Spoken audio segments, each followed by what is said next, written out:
Hello, good people. Welcome back to the Kuhb Games YouTube channel. My name is Evan, and we play goats here. We have round one of GFC 22. The deck profile is up on YouTube for the deck that I played. If you haven't seen that yet, go ahead and check it out. So my opponent leads on Spirit Reaper back row.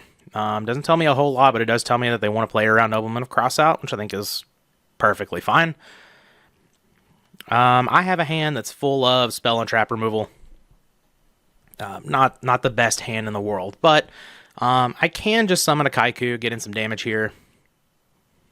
And that's what I opt to do. I am just going to throw off the blind MST.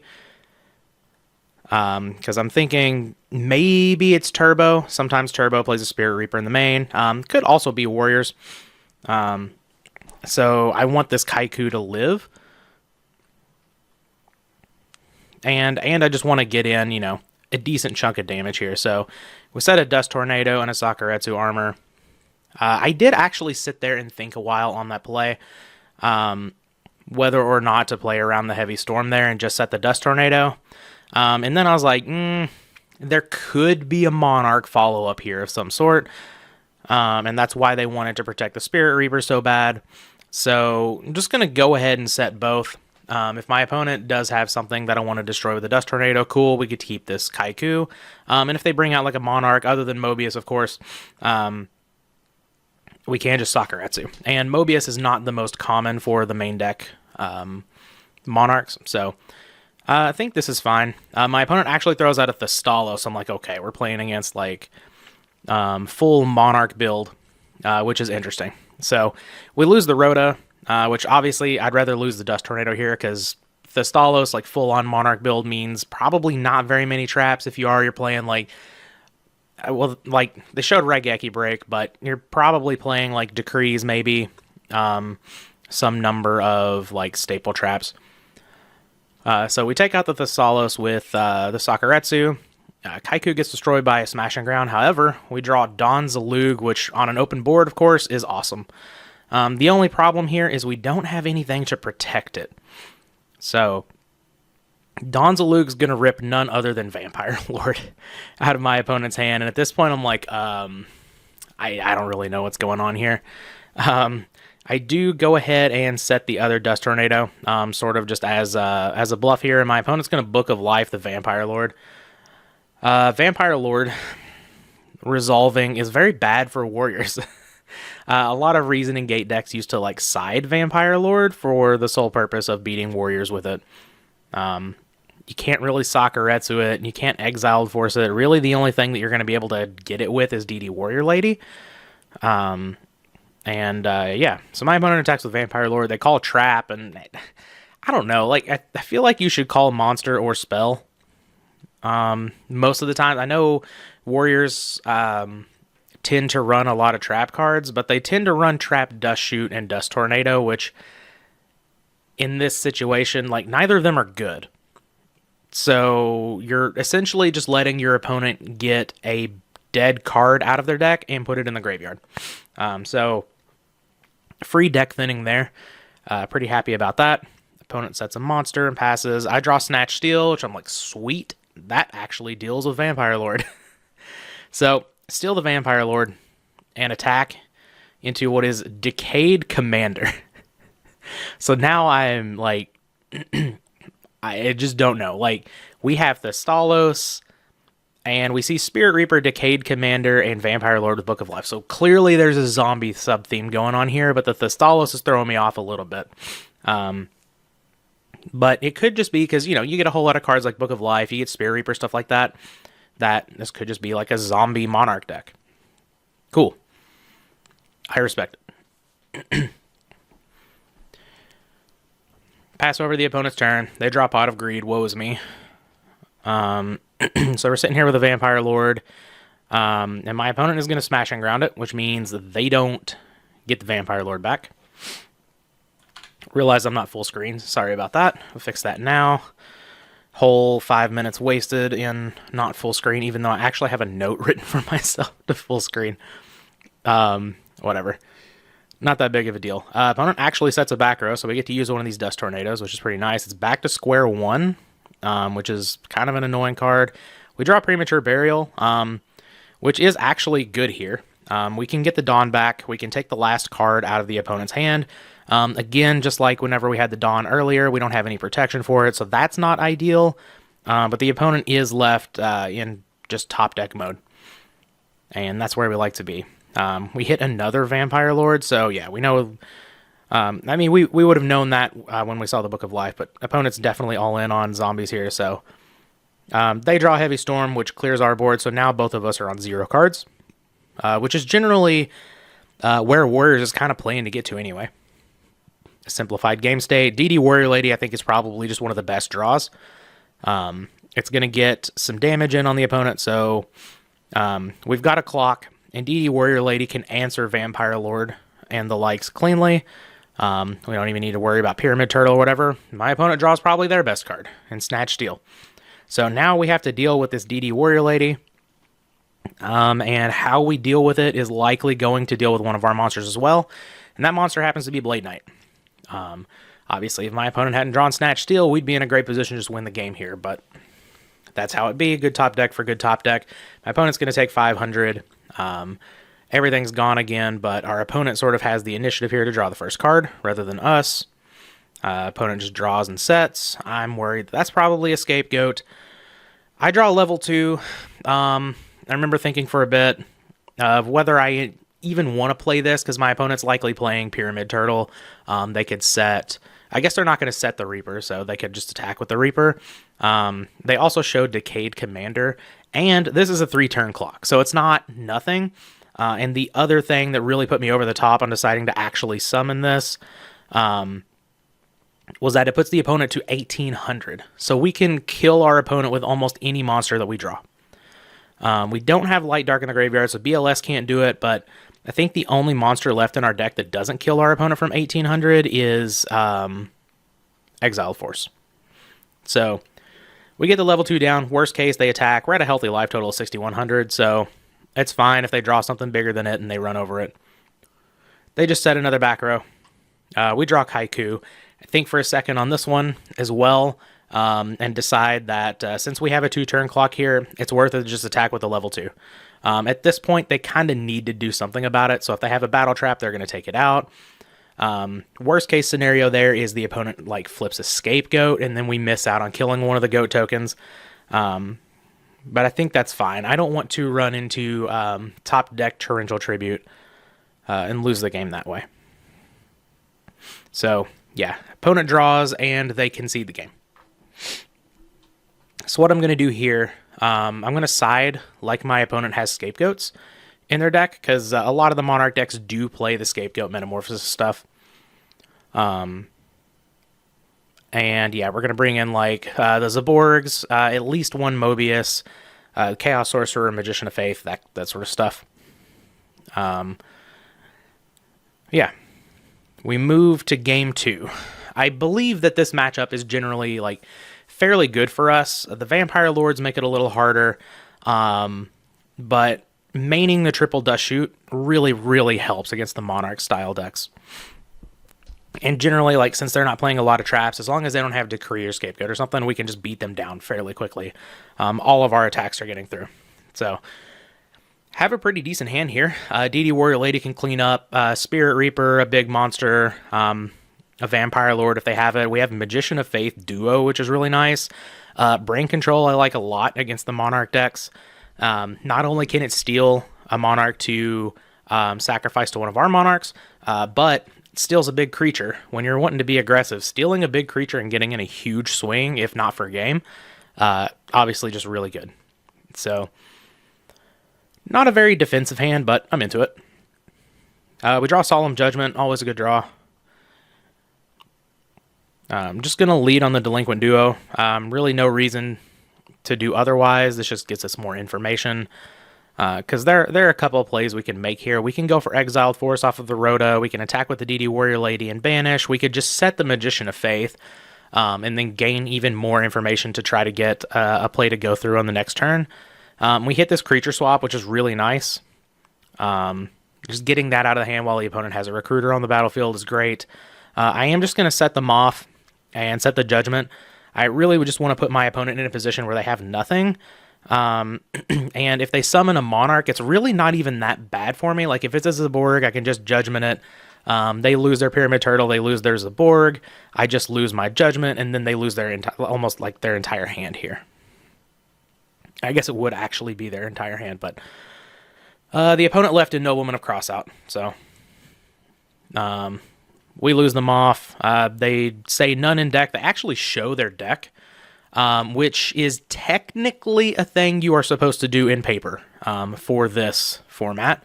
However, no notes are supposed to be taken. You're supposed to just like glance over it really quick by rule. If the deck is shown,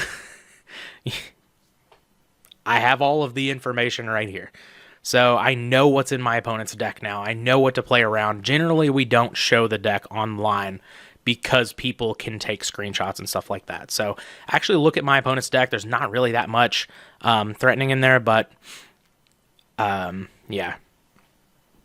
Now I know pretty much the contents of my opponent's deck. I didn't really look at it and take account of what might be in their hand or some of the card ratios or whatever. I just kind of looked over it really quick like I would in paper. But we take the 1200 here. My opponent hasn't shown anything that would tell me what that back row is. But I'm just going to play this a little conservatively and just get the Exiled Force to kill this Pyramid Turtle here. Don't want to run into a battle trap with my DD Warrior Lady, and I also want to keep the DD Warrior Lady for a potential Vampire Lord play. So I'm okay with this. Just summon the Exiled Force, kill that Pyramid Turtle. We are up cards in the turn cycle, and my opponent plays a card of Safe Return. So cool, they can get some value here. Here, not smart by me. Well, never mind. This is not what I'm thinking of. I just have the Judgment down. So yeah, they're going to play the Book of Life. I'm okay with this. They get to draw an extra card, but I'm not going to Solemn Judgment the Book of Life for a Pyramid Turtle. So they get their Pyramid Turtle. They get to draw an extra card. So now we're basically even on turn cycle as far as cards go. I draw a BLS. Of course, don't have Dark Light in the graveyard. Just have this DD Warrior Lady, but that's fine. BLS may come in handy a little later. Gonna summon the DD Warrior Lady. Just gonna go ahead and attack. I know my opponent's not playing any traps that can really disrupt this, other than the Raigeki break. So I think it's fine here. They actually discard the Stalos. And I'm going to be very aggressive here. I'm going to Solemn Judgment. So basically, my opponent's on like nothing. So if I take out this Pyramid Turtle, they're really on nothing. They don't have a zombie in the graveyard to Book of Life. So, and I'm like way up on cards. So just choosing to play this very aggressively. I also have MST here for anything that I may need to use that for. I'm just going to set it. I'm not going to fire it off. No reason to when the opponent's playing Scapegoat. My opponent just draws and passes. I draw Gravekeeper's Spy. Kind of wish I had this DD Warrior Lady in the graveyard now, but that's fine. Gonna set the Spy even though we saw a knock. Opponent has to rip, a knock off the top or have it as one of the set cards. So my opponent's just gonna set another card and pass. Go to my turn, going to flip the Spy. I don't really care if it dies, but if I get a +1 here and get to start attacking, that's exactly what I want to do. Mostly want to try to get the game over with here, and we haven't been pressuring at all, and we also have, a low life total, so want to be aggressive. Opponent does have a Scapegoat, so good thing we didn't MST that. The reason that I held my MST on their turn, they did set a back row, is I want to make sure that I pick off this card of Safe Return if I really need to at a key moment, so I didn't feel like throwing it out on a random card that could be anything was the play. But you'll see I'm about to make a big mistake here. My opponent activates Call of the Haunted. They're going to get the Stalos back. In my head, I didn't read Card of Safe Return enough, and for some reason I was like, oh, that only activates if they get a zombie back. No, that's Book of Life that can only get zombies. Card of Safe Return, of course, is the broken card that works whenever any monster is special summoned from your graveyard. So I have the option here to just MST this Call of the Haunted, done. Or I can MST the card of safe return, and then I can deal with the Thastalos with the Sakuretsu armor. I don't do either. I just let them have this Thastalos. It's just a straight up clear cut mistake. That happens. There are a few spots in this tournament that I could have played better for sure. And this is one of them right off the bat. I'm not 100% happy with my play in this tournament, even though the result is fairly good. Can always do better, can always get better. But now my opponent's going to brain control Gravekeeper Spy, which is fine with me. I lose both of my spies. No, I actually... Oh, right. Sakuretsu the Spy, sorry about that. So that means I get to keep one spy so I can keep pressuring these goat tokens because I don't want those to stay on the board for a metamorphosis forever. And then I can just kill this Thastalos with an MST that should have killed the call in the first place. So we are still up on cards in the turn cycle effectively because our opponent went first even after all of that. But of course we should have been up a little bit more. Cool thing here is I get a Blade Knight. Just going to set the brain control, so Blade Knight's a 2k. Attack your goat, and I think I attack the face down.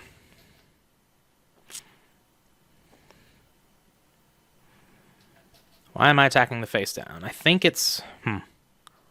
If it's a Magician of Faith, it's bad for me. Well, they're going to flip it if it's a Magician of Faith anyway. I think this may have been another misstep here. I think I was actually supposed to attack this goat token. Because if this is a Pyramid Turtle, I guess my opponent could just crash the Pyramid Turtle on the next turn anyway into the Spy, get a Ryokoki, and attack over a Blade Knight, so it's probably not going to be Pyramid Turtle. I think I should have attacked this goat, to be honest. Generally, that's the play that I make.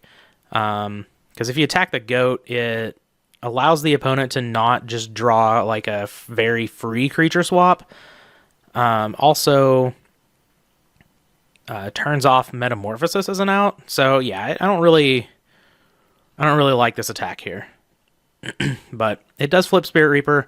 I'm going to brain control it, just get it off the board. I don't want my opponent to be able to do something where they kill my monsters and attack and take out my BLS. Whereas if they just have a play where they kill my monsters, I'm totally fine with that because I have the BLS still. Opponent sets another card. I draw a Solemn Judgment, which of course, simplified game state like this is always very good. Now I take out the goat that I should have taken out last turn. And my opponent flips another Reaper, which is fine. We really just need to draw an out to it, or my opponent needs to draw a Vampire Lord. Okay. Before you flame me for what happens, I know how YouTube comments are. I know how people who play Yu-Gi-Oh! Are. The way that Vampire Lord reads on Dueling Network is once per turn during your next standby phase after this card in your possession was destroyed and sent to your graveyard by an opponent's card effect. Special summon this card from the graveyard.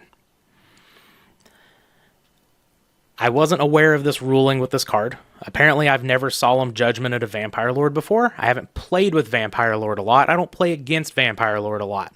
It's not a very played card in GOAT format. My brain took this card in your possession as this card has to be on the battlefield for you to get that ability. So I Solemn Judgment the Vampire Lord. Go to 750. Just get it out of there. My opponent sets a back row. Go to my turn. I draw another Judgment, which is fantastic. I'm going to turn the Spy to defense position because I don't want to just lose to a Mirror Force here. And I attack with the Blade Knight. So opponent's at 4,900. This is where things are wrong. My opponent brings back the Vampire Lord. As you'll see, I say no. They say, because of Solemn Judgment, I said the summon was negated, so Vampire Lord never hit the field. Which is true. It still destroyed it right. The opponent is okay. what they say, it still destroyed it, right? Which is true. And then they see my reasoning of Vampire Lord never hit the field. And then they say, okay, and they just put it back in the graveyard. So I think everything is good. That is not how that works. So Vampire Lord doesn't actually have to hit the field. And that would have been more clear to me had they actually had the Dark Crisis text on the Vampire Lord. I would have gotten that right. So this is not correct. The opponent should have gotten the Vampire Lord here. And I guess they would have gotten an extra draw off of this card of Safe Return as well. So I don't think that ended up mattering necessarily, because I do have this BLS with a Solemn Judgment. But it is an incorrect ruling that I gave to my opponent. I did not do that on purpose. I have prided myself. I've never intentionally cheated in a card game. I'm never going to do that, especially in an online tournament with like almost zero stakes. Like, what am I cheating for? So we did get with a judge afterward. I believe my opponent looked up the ruling at that point to make sure that everything was correct. We got with the judge. Basically, they said it was an accepted game state at that point, so there's nothing they could do at that point. I apologized to my opponent immediately before we even got with the judge, because I don't like doing things incorrectly like this, because it is incorrect. It does misrepresent the game state. And my opponent was very okay with it. My opponent didn't accuse me of cheating. No one accused me of cheating. My opponent just said, oh, cool, we know now, no problem. Next time, we'll just be a little bit more careful. We'll call a judge. So I didn't do it on purpose. I know Keeling's going to give me shit about this for the rest of my life, but what is he not giving me shit about for the rest of my life? So we move on from here. But I didn't want to just cut that out, because I know people are going to just flame me for that, but didn't want to be dishonest about it. But yeah, so opponent admits defeat there. Again, not sure exactly how much that would have affected the game, but yeah, it is unfortunate, but we do get the round 1 win. So we will be back with round 2.